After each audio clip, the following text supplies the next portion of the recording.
In this video, I'm going to show you how to get heroes in Viking Rise. If you find this video helpful, please consider to like this video and subscribe to my channel. In saying that, let's just jump straight into the video. Okay, the best way to do this is to open up your game and then click onto your heroes tab.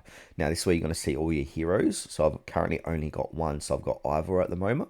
But at the bottom below him, we got not yet summoned. So you can see all the different heroes here we can go ahead and obtain. Now, say for example, on it, obtain this hero, Arthur.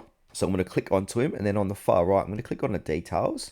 Now we can see there's a little recruit button. So we want to go ahead and click on recruit. Now we need Arthur shards to recruit him, so Hall of Valor. So chance to obtain when performing a summon at the Hall of Valor. So I'm going to go ahead and click go here. Now we're at the Hall of Valor. Now we can go ahead and hero summon. So it would be 1, 5, 10, depending how many shards. I've only got one, so I'm going to try and summon him with one of the shards here.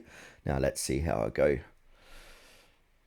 Alright, so I've got 7 shards. So I've got 5 of them. So I can go ahead and hero summon again. But I don't have enough, and I need 1200 gems to buy Oracle Soulstone. So I'm just going to go ahead, okay.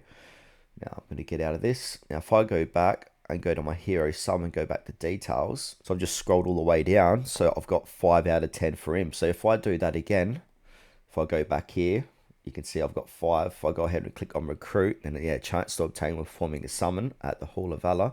Come back here. If I go ahead and click on hero summon again, we get free summons every 13-14 hours. So just keep doing that, say basically once a day.